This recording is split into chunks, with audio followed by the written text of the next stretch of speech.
Okay, Bismillahirrahmanirrahim. Assalamualaikum warahmatullahi wabarakatuh.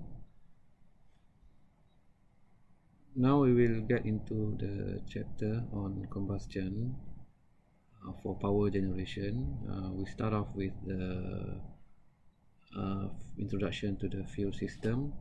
So basically, in this chapter, we will cover the fuel that is used for combustion. These are the content for our chapter on this fuel system and combustion. We start off with an overview of the fuel energy scenario. Okay, a bit of introduction. Okay, we learn about some of the fuel properties. Basically, we know that in the power plant, okay, they are using different types of fuel, majoritarily on coal, natural gas, as well as fuel oil, heavy fuel oil, and also light fuel oil. But at the moment, the majority of our fuel come from coal and natural gas. One of the important factor that need to be considered is the fuel price, right? And then we go to the combustion chemistry. Okay, this is actually a repetition from Term 2, whereby you have learned on some of the basic combustion calculation.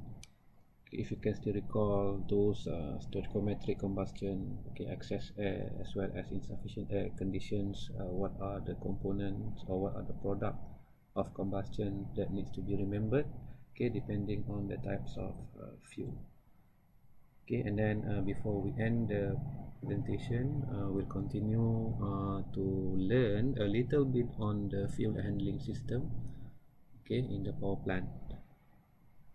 Okay, let's start with a bit of history or background on the energy supply industry, okay, in Malaysia in particular. So we are talking about different types of fuel here.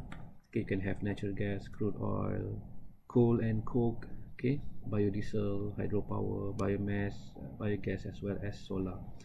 If you look at the graph here, this is history, okay, from back in 1978 to 2013. You can see that the majority consumption come from natural gas, okay, followed by the crude oil. This is until 2013.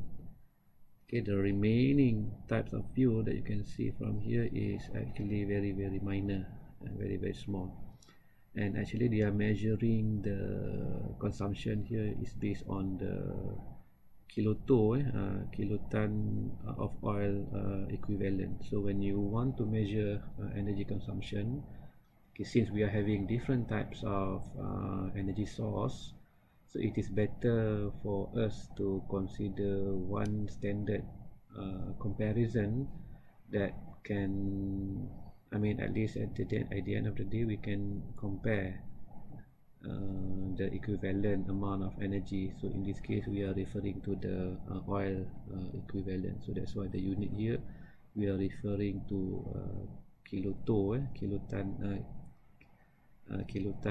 of oil equivalent. In terms of electricity generation, these are the contribution based on the previous slide. If you refer back to this one, this is actually the production of fuel. So this is the production of fuel alone. This is the electricity generation fuel mix. So in other words, when you produce electricity, where does that electricity come from? Okay, what types of fuel that we are using in producing the electricity. So the comparison is made between 1993 to 2013. This is later that I can get from the Energy Commission. Okay, so you can see the comparison. The amount of oil equivalent increases from 1993 to 2013. 2013 from 60,000 kiloton to 90 or about 100,000 kiloton. And in terms of their contribution, okay, of electricity generated from the fuel, you can see that if you look back in 1993, majority come from natural gas, so about 44%, followed by crude oil. So you can see back in 1993 we depend very much on natural gas and crude oil. Okay, the rest is very small. Okay, and now if you look at 2013, we still depended very much on natural gas, okay, followed by crude oil, and the remaining is minor. Okay, if you look, coal and coke is about very small contribution. I think now since the price of natural gas and crude oil has increased significantly in 2019 or 2020, we have shifted mostly our energy generation fuel, which come from coal. Okay, this is the energy supply mix, again more or less similar to the previous one. So you can see the majority of the fuel used to generate the electricity come from natural gas, followed by coal. Okay, this is another statistics that you can refer to, okay, in terms of the amount of contribution.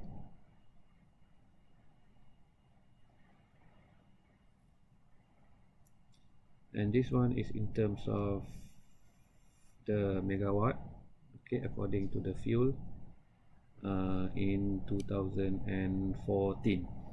So the statistics still depend very much on the statistics says we still depend very much on natural gas, followed by coal, and also hydro.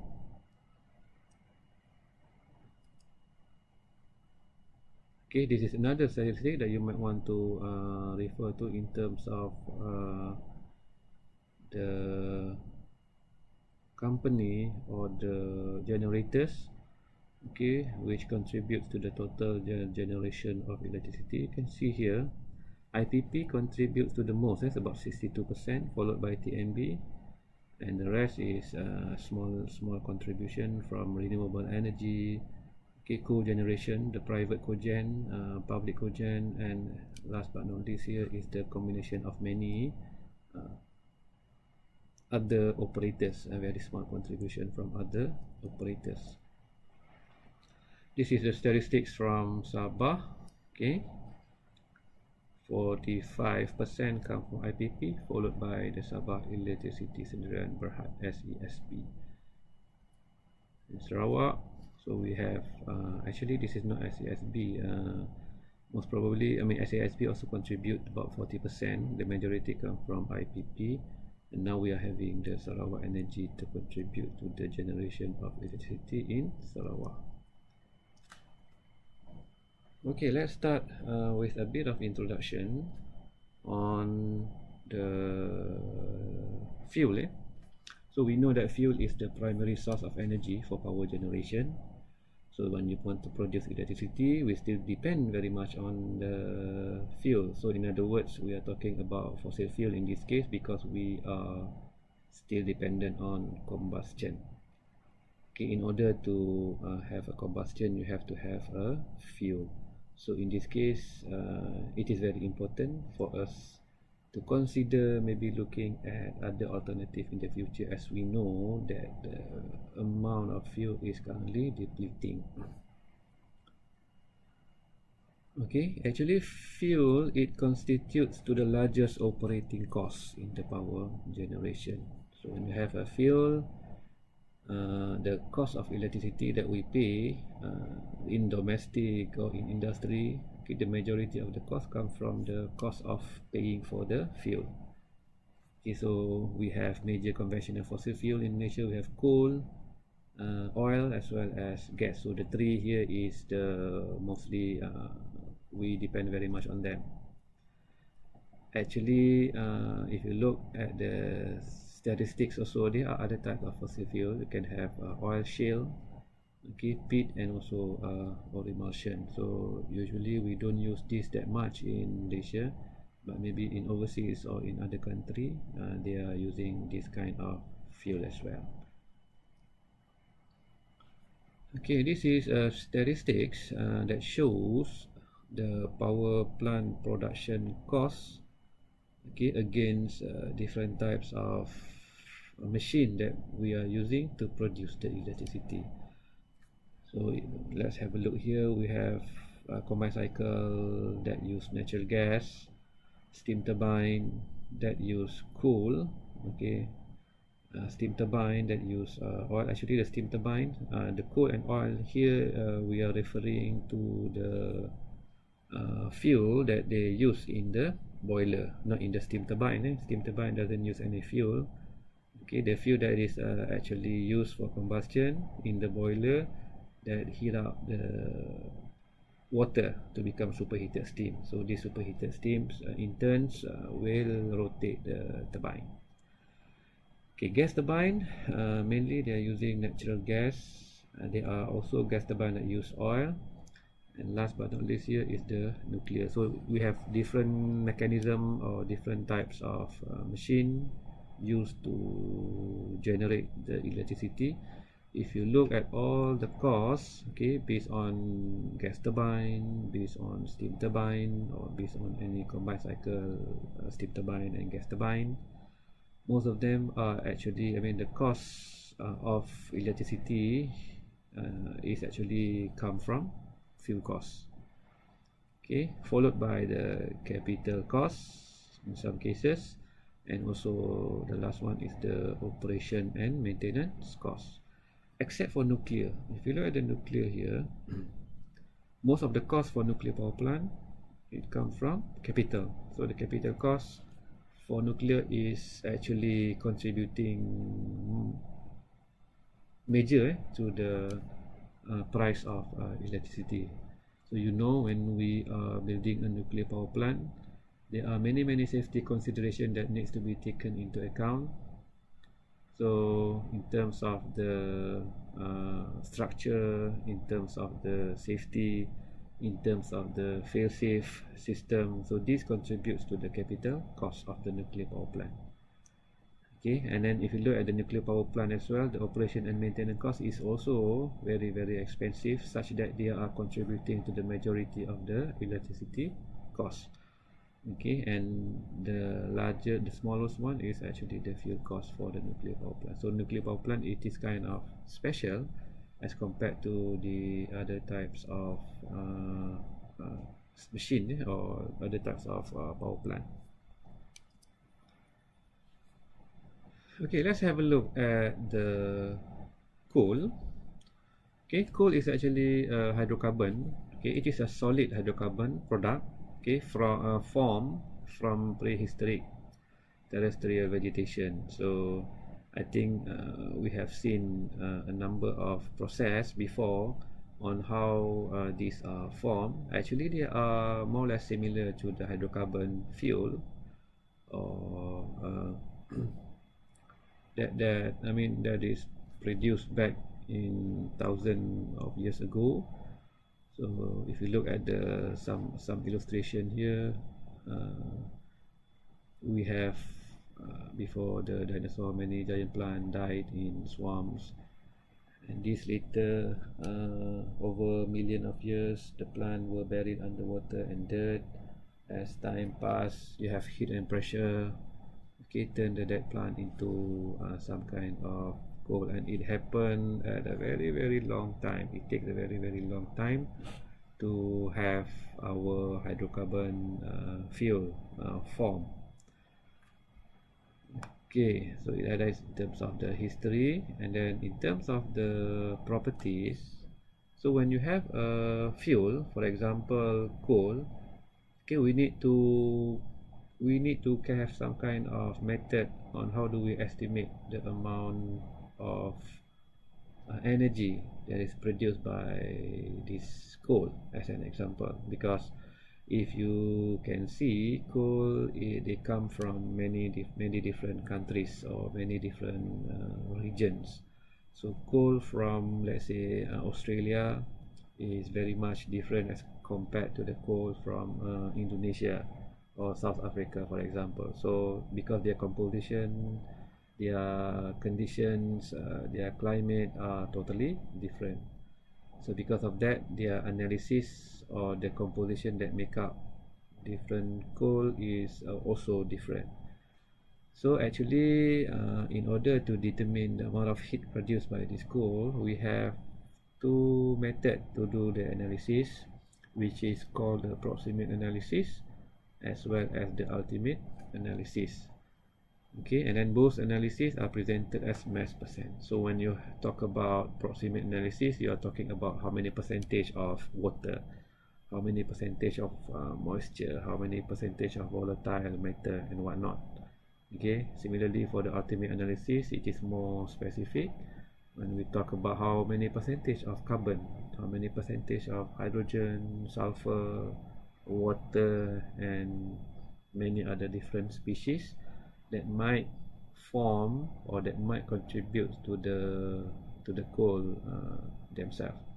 So we have to somehow do the analysis, we break it down, put it in the lab, and then find the percentage contribution of this element, okay, towards the total composition of the coal. And then when you do the analysis, okay, most of the percentage usually they are represented by percentage mass. Now this is very important. When you want to do the combustion calculation later on, you are also referring to the percentage of volume, right? Not by mass. So somehow when you obtain the information in terms of percentage by mass, somehow we need to convert it first into the percentage of volume or percentage of mole. Okay, some statistics about the coal that we have in Malaysia. We also have coal in Malaysia, in Sarawak, in Sabah, and also in Selangor, in Batu Arang. We have coal mine. In Sabah also we have a number of coal mine, and also in Sarawak. Okay, but unfortunately at the moment this coal mine is not used in our commercial power plant.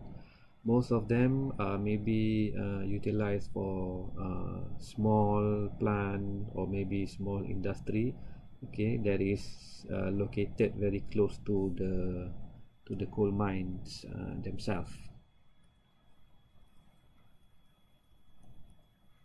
Okay, now let's have a look here at the fuel properties on proximate analysis.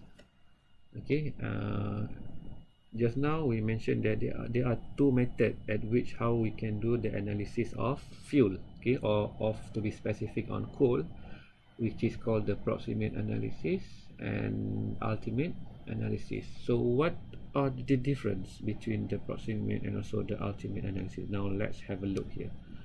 Proximate analysis is a much simpler and quicker approach on how do we estimate the properties of coal. Okay, usually the analysis is given in the percentage of mass, and if you look at the composition here, okay, the analysis will give you the percentage of moisture, the percentage of volatile matter, ash, sulfur, and also fixed carbon. Okay, when you talk about moisture, we know that when you have coal, when you extract coal from underground of the earth, okay, water must also contribute, or there are water inside the coal, water that can be removed by drying in oven. Inside our coal, there are also volatile matter. This is very important. Volatile matter is actually the portion of coal that is driven off when heated. And this volatile matter or vapor here, it consists of hydrocarbon as well as other gases. Then we have ash, okay, inorganic salt in coal. It presents as non-combustible residue after combustion. So before the combustion, ash is already presented, memang dah ada inside our coal. And then during the combustion, after the combustion, the ash remains as it is. Maybe the composition is slightly altered due to the heat. Then we have sulfur, which is a combustible substance that contributes to coal heating value. Okay, sulfur, it causes corrosion and environmental problem. Yeah, so actually sulfur is not desirable in a coal because of this problem. When you have sulfur, it contributes to the corrosion of our boiler. When you have sulfur, it produces sulfur dioxide, which is also harm to the environment. And last but not least, we have a fixed carbon. Okay, this is the actual element that produces the energy. Okay, elemental carbon that exists in coal, it is also determined by if you want to estimate the fixed carbon amount, you just put it 100%, you minus all the above content. So 100 minus moisture minus volatile matter minus ash minus sulfur, you obtain the fixed carbon percentage. The next method, which is very specific method in which how coal properties is determined, we called it an ultimate analysis. Okay, ultimate analysis here, it provides a more complete composition of coal, and usually the analysis it is given in percentage of mass. So in other words, if I have a coal, I send it to the lab, I want to have the ultimate analysis. So after the analysis, what I obtain is actually the percentage of carbon, hydrogen, oxygen, nitrogen, sulfur, moisture, and also ash, or maybe some other element that contributes to the coal itself.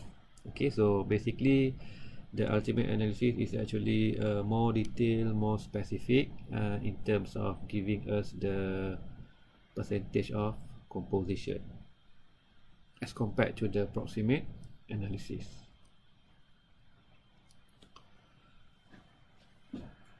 Okay, now let's have a look here. When let's say I'm operating a power plant, I buy coal from South Africa as an example.